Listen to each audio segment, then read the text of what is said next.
This episode contains graphic descriptions of crime scenes which may be disturbing to some listeners.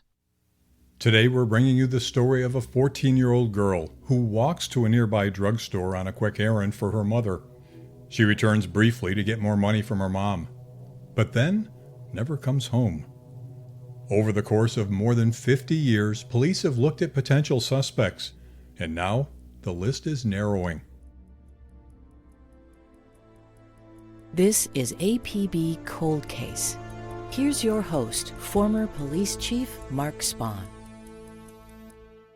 Jamestown, New York is the largest city in Chautauqua County, and it's the westernmost county in New York State, about 7 miles from the Pennsylvania border. In 1972, 14-year-old Patricia Fairbanks, or Patty as many people called her, lived in Jamestown with her mother, older sister, and younger brother. Her biological father was out of the picture and had been for a long time, and her stepfather had left the home a couple years before under what police would say was a cloud of suspicion. Tom DeZino is a seasoned detective who's currently working on the case. Patty Fairbanks is a young girl of 14 years old. She's in a troubled home, and she's out on the street with young people who have similar backgrounds with her. Troubled home, doesn't get along very well at home. There's even gotten to the point of custody discussions to remove her from the home. And so she is out and about. Patty's a smart young lady, but she's not a school person. Unfortunately for her, she's bigger than the normal 14-year-old. So she attracts a lot of bad attention. Investigator DeZino takes us back to the night when Patricia went missing. On the night of November 28th of 1972, right about Thanksgiving, she is home with her mother and her younger brother, who the mother has assigned Patty to take care of that child. The little boy is with her often, but the little boy needs something from the pharmacy. Mother asked Patty to go to the pharmacy. Patty goes to the pharmacy, comes back, and said she was 15 cents short. The mother says, don't worry about it, but Patty says, I want to go back and give him the 15 cents. And the pharmacy is a block and a half away. So she leaves with the 15 cents. But Patty never returns home that night, and her mother calls police right away. In the early days of her disappearance, there was some suspicion that she might have just run away. But police conduct a door-to-door search, canvassing the surrounding neighborhood, and they share her description along with the details of her disappearance with the local media. Since Patty was a bit of a nomad, there were no specific areas for authorities to search. Patty was an attractive girl. She was 5'1", 120 pounds, and investigators said that even though she was only 14, she looked beyond her years. There were some older males in the neighborhood who were allegedly infatuated with her and who could possibly be considered predators. DeZino told us that at the time of Patty's disappearance, there were some known serial rapists in the area. He also said there's an unusually high number of unsolved missing and murdered women in Chautauqua County. So there's around 45 unsolved cases in Chautauqua County. We have 25. 14 are women. Over these years, the fact that there's so many unsolved murders and abductions of women, it weighs very heavily on the community. And boy, that comes through every single day. Tom Tarpley, another experienced investigator, is working alongside Tom DeZino. The two detectives both hail from California law enforcement, but are now exclusively working cold cases in Chautauqua County, New York. Again, here's Tom DeZino. We have had tremendous support, way beyond what Tom and I expected for two guys from California coming to New York, because people want closure on it. It's intolerable that a county of 133,000 people, 1,500 square miles, have that many murders, and that many of them are women. So it weighs on the psyche of the community. And I think, what's the impetus for us? The community. We asked if any of those other Chautauqua cases appeared to be connected with Patty's murder. Detectives said that while most of the missing women were from Jamestown, those incidents came years later, and they found no connection to the Patricia Fairbanks case. By all accounts, Patty was just a young girl trying to make the best of her situation. Earlier, we mentioned that her stepfather had left the family under a cloud of suspicion. Well, Mary Haga was one of Patty's best friends in 1972, and she remembered how Patty told her that she was being molested by her stepfather. Patty was broken, and she was trying to find herself, put herself back together after that happened to her. This happened to her right before I met her, and she told me about this. She had been broken, and she was trying to put herself back together. Even though Patty confided in her best friend about being sexually abused, we were unable to find any information to indicate that the abuse had been reported or investigated by child welfare or law enforcement. So Patty was dealing with a lot in her life, especially for a 14-year-old. And then she disappears. The investigation into her disappearance continues. And then, on December 29, 1972, Patricia's badly beaten body is discovered behind a house that sits just 75 yards from her front door. The discovery is made by the teenage son of the owner of the property, who had just come home from school for the holiday break. Police say that Patty had suffered obvious facial and head trauma, and the coroner determined that she'd only been dead for 2 to 3 days, which is puzzling because she'd been missing for 31 days. So police at the time had a hard time believing the coroner's estimated time of death. Again, here's investigator Tom DeZino. She's found beaten, strangled, and a concrete block laying next to her that was used perhaps as a coup de grace. So a lot of discussions, where she'd been for 31 days. As we mentioned, early in the investigation, police initially thought that Patty may have been a runaway, but that theory changed when her body was found.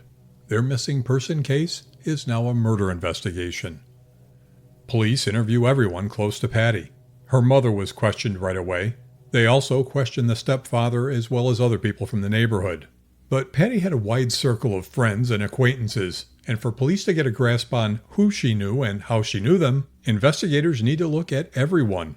This case has become a puzzle, and detectives are finding more and more pieces.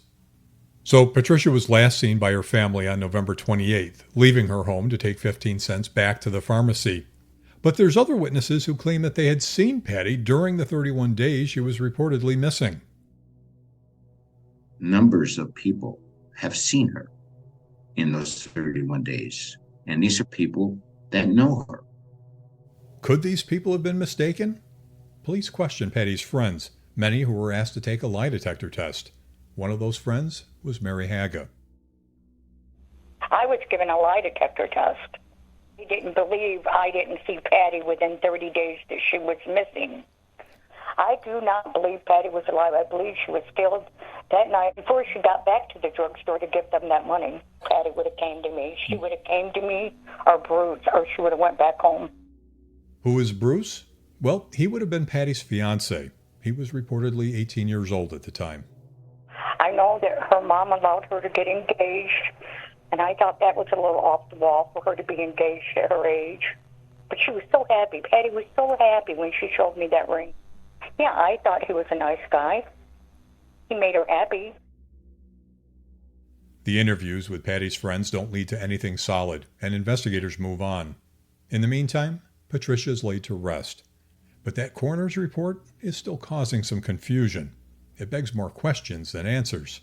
Here's Tom DeZino. The original coroner's report sets the death date 2 to 3 days, which adds even more controversy about where is she for those 31 days. If the coroner's estimated time of death is correct, that puts Patricia's murder on or around December 26th. But back in 1972, police didn't feel that that timeline was accurate. So within days of her burial, Patricia's body was exhumed, and another pathologist conducted a second autopsy. Again, investigator DeZino. Those two coroners are in agreement on some things, but not everything. But again, that the time of death looks like 2 to 3 days, and we have people that know her. young people. A 13-year-old, for instance, who said, yeah, I saw her downtown shopping. She describes her. She describes the clothes she's in. So we really don't have a set date. We're now working, one of the things we're working on is putting modern coroner report and anthropologist and pathologist back on this case to see if we can get a more definitive date of when she died. Maybe modern technology can help in this case, but there's still something very curious about what was found at the crime scene. It's what they found by Patty's hand. Strangely, the 15 cents are found at the end of her outreached hand. It's quite a whodunit, this case is, because everybody's got ideas. There's a whole lot of theories. The list of suspects, page long. And detectives are weeding through that list of suspects, including a 33-year-old man we're going to call Gary, who Patty babysat for. So this Gary was allegedly known for researching news stories about underage girls who had won school honors and such, and then he would contact them. We were told that when Patty's body was found, she was wearing 2 rings. One was the princess ring from her fiancé. The other was a man's ring, which was engraved with Gary's full name. Mary Haga never saw Patty wear that ring. Patty's mother reportedly took the ring away from Patty to give it back to Gary. How it ended up on Patty's hand is a mystery. Was it placed there after the fact along with the 15 cents? The puzzle pieces continue to stack up. Now, I want to go back to the timeline. If you believe the witnesses who said that they saw Patricia downtown on December 22nd, why does she still have the 15 cents next to her hand when her body's found on December 29th?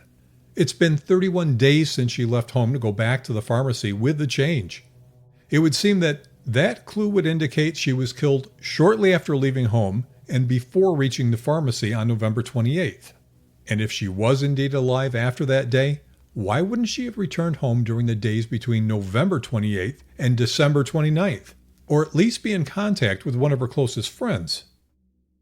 Investigator DeZino thinks it's highly unlikely that Patricia's body lay behind an occupied house for 31 days without it being seen. Again, puzzling. Now, let's go back to the investigation and the details of the autopsy.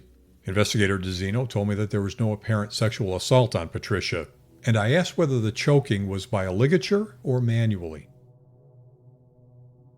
Yeah, there's signs of both. Again, we have the dueling coroner's reports, and that's why we're so needing of a new look at that.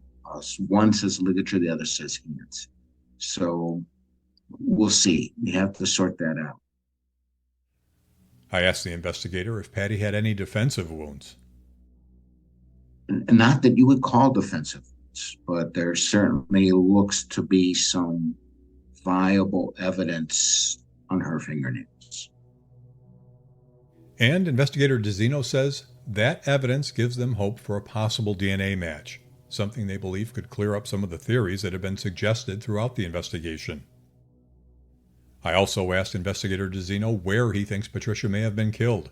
He said one possibility is that she was killed near the pharmacy. I think there's real good indications on the evidence, Mark. There's a fence between 10th and 9th. Well, there's some pretty good indication that she was thrown over that fence. I believe that. I think Tom does as well. The marks on the back of her legs, when you look at the pictures from the crime scene, there's an indentation right perpendicular to her body where she's thrown. I'm pretty certain that she was thrown over that fence. Now, what sets that down is the concrete block that was used as a coup de grace to her. That wouldn't be done from across. That block is definitely from the foundation of a new garage it's going up. Is there 2 incidents here? It's another theory that we have. Somebody came around to finish her off, or somebody in disgust. I don't know. That's, again, where the evidence is so important. So, if Patricia was killed near the pharmacy, It appears that she was then carried through an area behind some garages and backyards, thrown over a fence into the yard of her neighbor, then bludgeoned with a concrete block. That block was missing from the corner of the new foundation of a garage under construction at her neighbor's property. So the perpetrator would have had to jump the fence or come around to get access to that block. You can see a general map of these locations and the crime scene in our show notes. That adds another mystery to it. If she indeed is thrown over the fence, okay, how's the block there? Is it two theories? Did somebody come around and make sure? Was there an additional party involved? That's something that we have to solve. The police at the time really focused on the owner of the home where she was found. That man was rumored to be a crabby old guy who often yelled at people cutting through his yard. But today's investigators said that they found he was actually a social kind of guy, and he liked Patty and her friends. DeZeno and Tarpley don't believe he had anything to do with Patty's disappearance or death. There's just no motive, and as I said, he liked the girls, Patty and the girlfriends that she hung around with. Have nothing to say bad about this gentleman. So it's an issue that current investigators are dealing with, the hyper-focus of the original detectives on the owner of that property where Patty's body was found. Now, it was certainly a logical place to start, but detectives today think the initial investigation may have been so focused on one man that it distracted them from other possible leads and persons of interest, especially because of the theory that Patricia may have been killed behind the pharmacy. Police today continue to look at all aspects of the case. Again, where was Patty for 31 days? Witnesses claim to have seen her, but her mother and best friend never saw her after November 28th. If the original pathologist is correct in the estimate of Patty's death being a few days before she was found, why did she still have the 15 cents by her outstretched hand? And there's the difference of opinion by the two pathologists about the method of strangulation, one saying by ligature, the other manual choking. And if that's not enough for police to wade through, there's also a report that Patty may have been kidnapped. There is one theory of people that have said they saw Patty abducted. In terms of us being able to validate that or verify that at any point, we've come up with zero. So is it one of the false theories, like the owner of the house? Possible. Or sometimes those theories are to keep you distracted away from the real truth. So we've had to really go through that, and the evidence, Mark, is really going to be our godsend. But we have to get that DNA database solid before we do it. Police are currently enlisting the assistance of modern pathologists in reviewing the investigation and the autopsy reports. And they're working with a former FBI profiler in trying to determine who their suspect may be. They're also building their forensic case. At the time of this production, they're gathering familial DNA samples from several individuals in hopes of getting an identification from evidence collected back in 1972. Investigators are using new tools that original detectives didn't have, and they're aggressively interviewing and re-interviewing anyone they can find. But because this case is already 51 years old, some of the potential witnesses and persons of interest have passed on. Police want the public to know that they're eager to speak with anyone that can help them piece this old case together. There are people of Patty's age that are still alive. The crowd that she hung around with were anywhere from 13 to 17. She was allegedly engaged to a young man of 18. So those people, by and large, are still alive. And we've talked to a couple, and we're still trying to find more. Detectives believe that there are more people out there who know what happened to Patty. And as they've been reinvestigating her murder, they made an interesting discovery in the case file. A Jamestown man named William Schwartzman had an encounter with Pennsylvania police about 1 month after Patricia's body was found. Investigator Tom Tarpley. In late January 31st, 1973, so a month later, Schwartzman comes into contact with the Northeast Pennsylvania Police Department and the Pennsylvania State Police. He tells them that his brother-in-law has property belonging to him.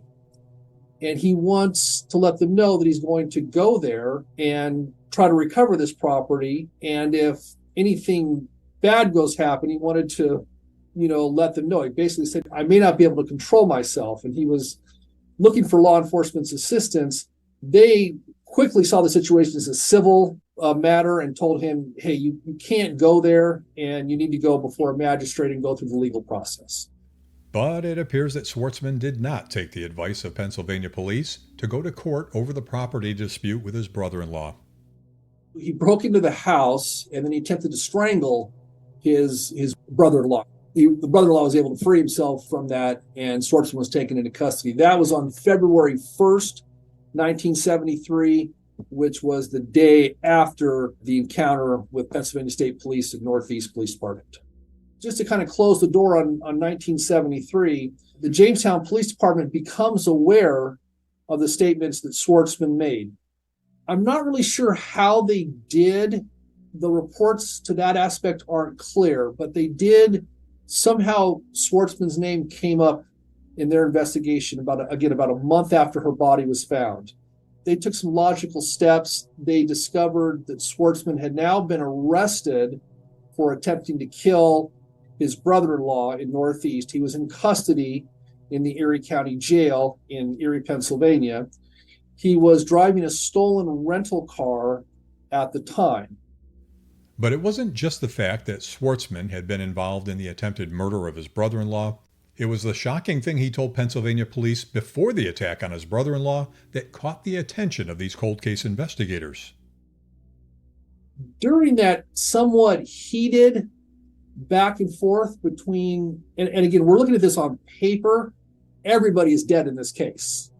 So we're looking at it on paper and trying to interpret, but it appears that there was somewhat of a heated conversation between Schwartzman and the Pennsylvania State Police. And during that conversation, Schwartzman made a couple of statements about killing Patty Fairbanks.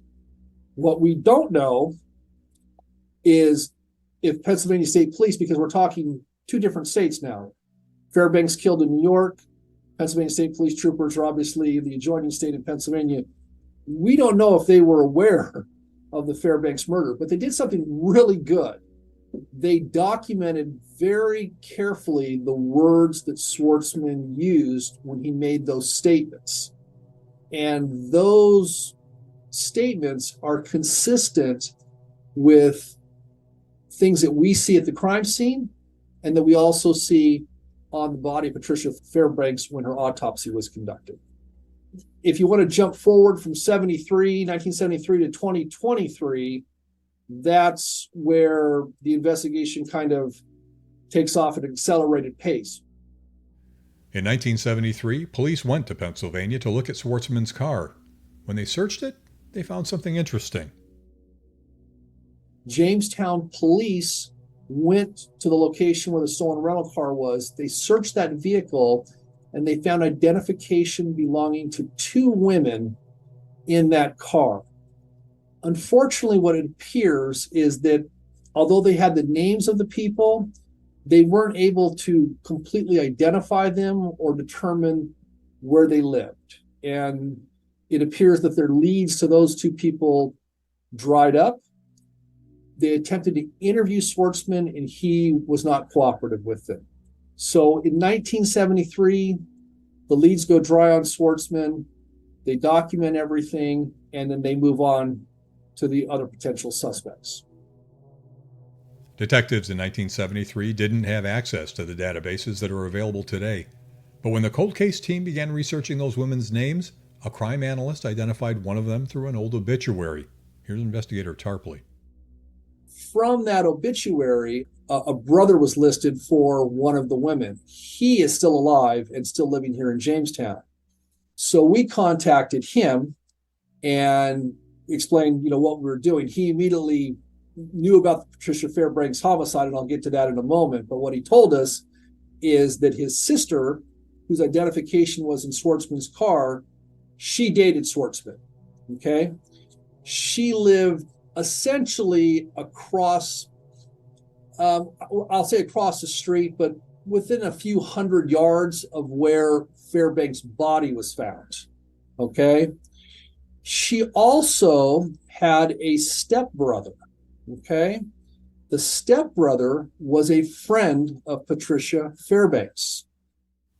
And this man they're talking to had an additional piece of information about his sister and Schwartzman that really drew the attention of investigators.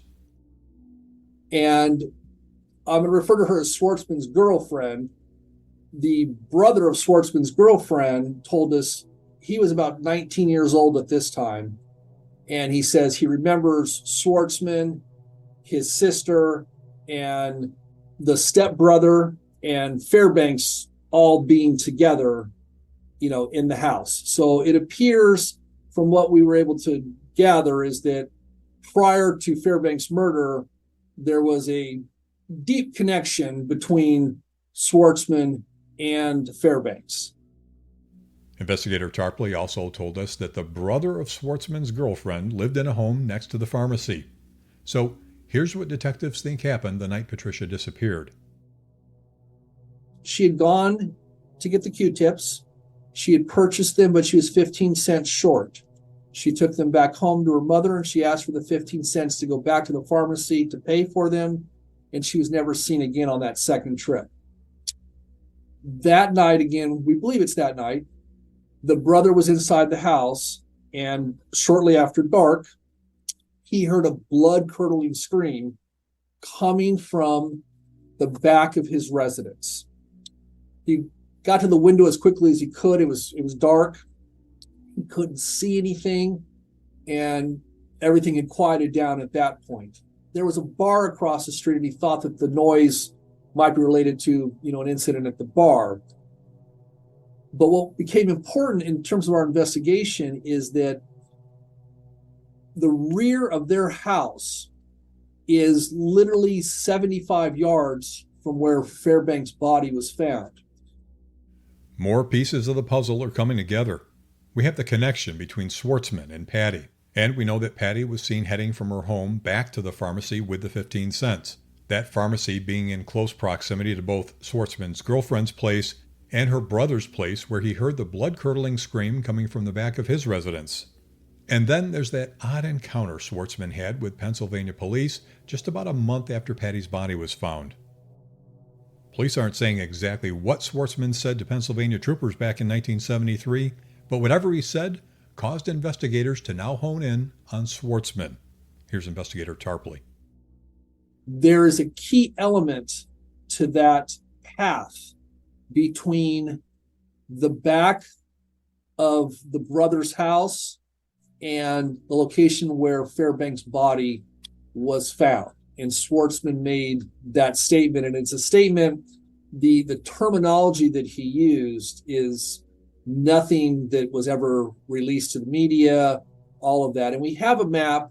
The New York State Police, Jamestown Police Department had a forensic artist, if you will. He came and did a very detailed drawing of that neighborhood. And we can see that now that we've interviewed this brother, we can see that path, it is just as Schwartzman described to Pennsylvania State Police. So that was, compelling evidence for us to, at that point, go, okay, this is a person of interest, and this is a person that we need to do a deep dive on.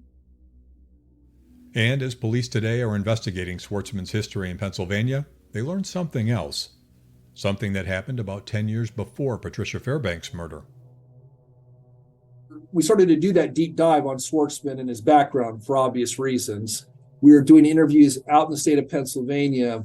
A resident out in Northeast Pennsylvania told us, hey, look, I know someone who lives in the area who Schwartzman attempted to murder when she was a young girl in the late 1950s.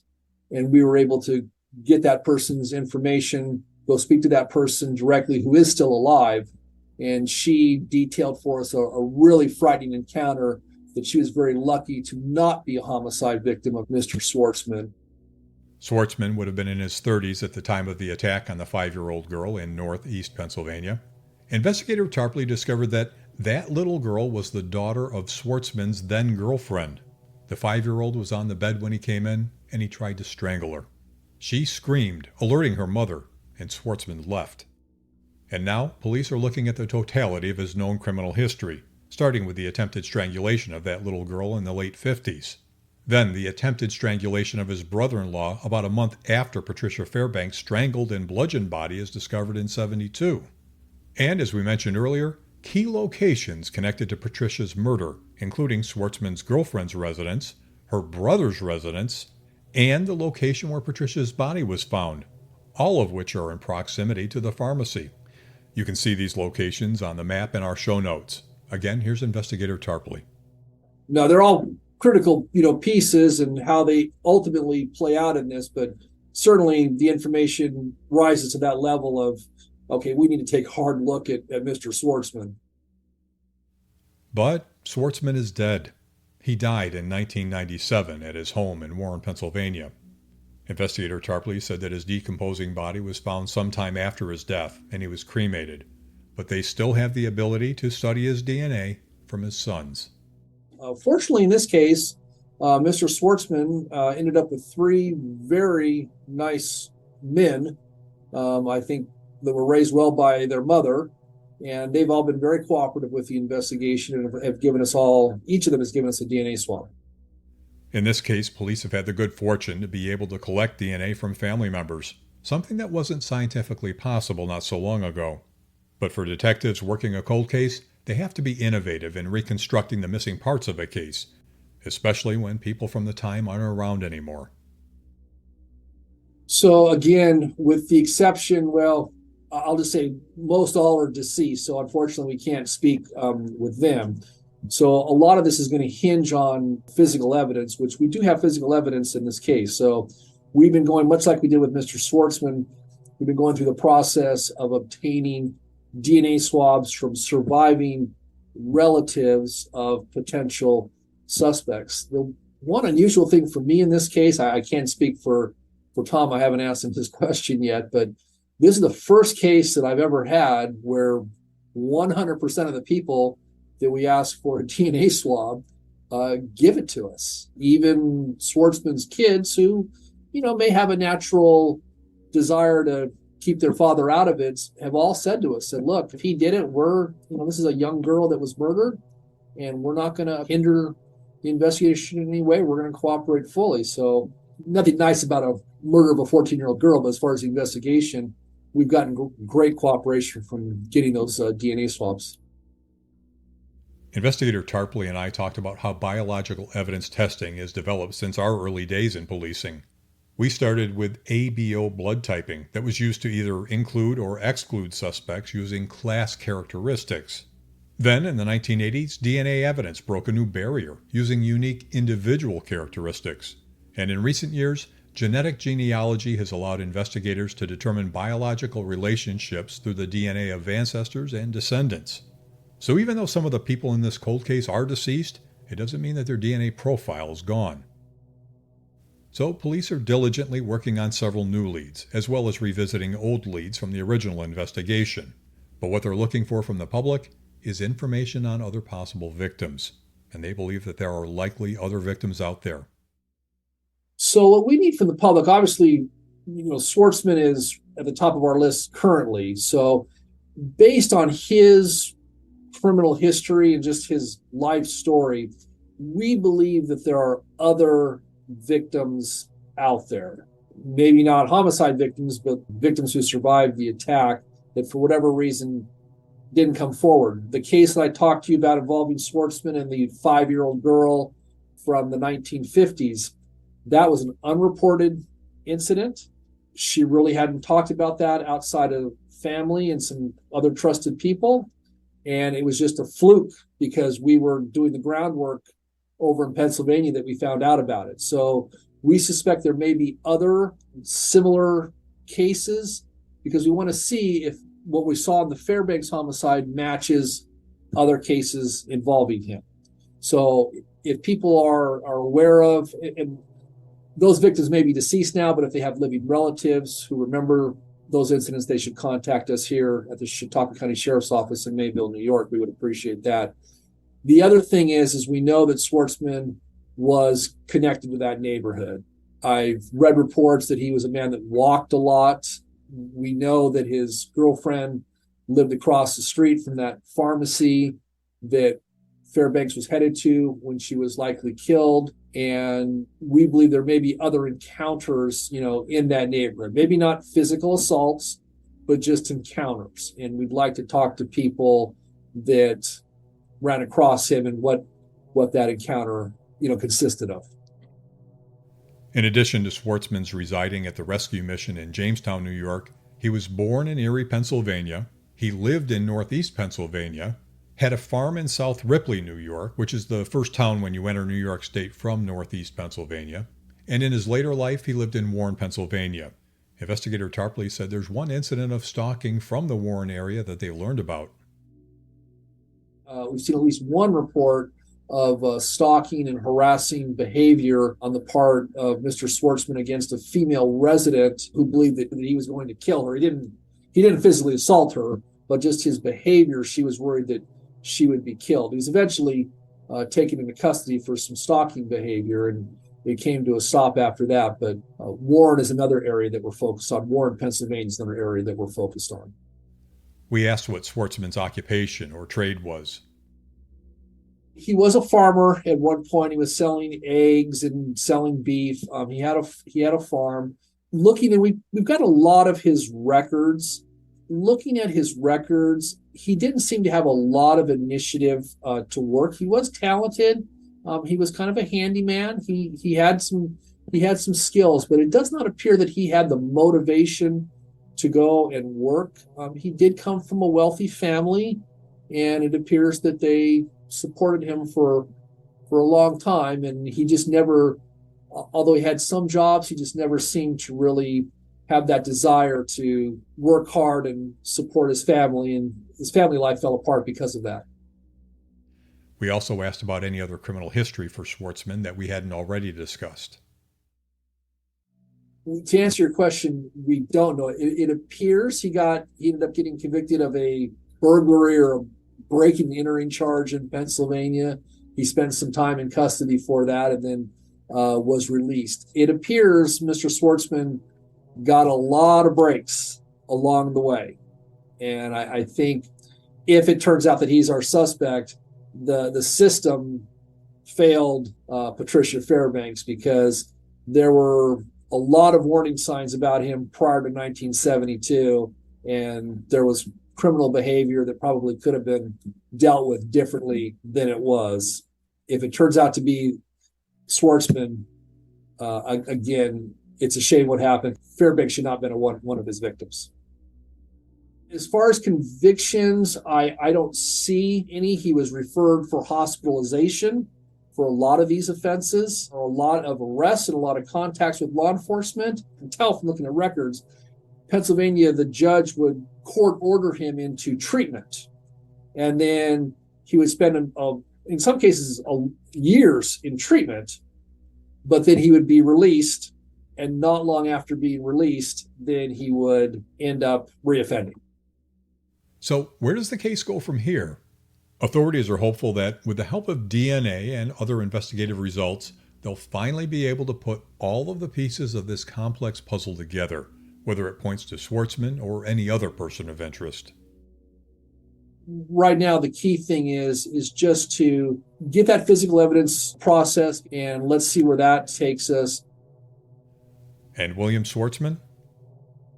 As far as Schwartzman goes, we put his photo out there, we put some details out there, and there are probably people that know things, and we understand reluctance. Nobody wants to be in the middle of one of these cases, but it is a murder of a 14-year-old girl. There is a surviving family member that wants some closure, and really the community needs closure as well. So for those listening to your podcast, if somebody does know about Schwartzman or about any of the other people that are involved in this case, please pick up the phone, do the right thing, and call the sheriff's office. Patricia Fairbanks had plans for her future. It was something that she and her best friend Mary talked about as teenagers. Something they both aspired to. We had no career except for ourselves, and we were going to live next door together. That was her goal, to grow up, get married, and have a family with a white picket fence and our Prince Charming. If you have any information about the murder of Patricia Fairbanks or about any potential victims of William A. Schwartzman, call investigators at 716-753-4578 or send an email to unsolvedchautauqua@sheriff.us. This contact information, along with a map, timeline, and photos, are available in our show notes at apbcoldcase.com. Thanks for listening to APB Cold Case. Tell us about your cold case at apbcoldcase@spawngroup.com. APB Cold Case is an original Spawn Group production.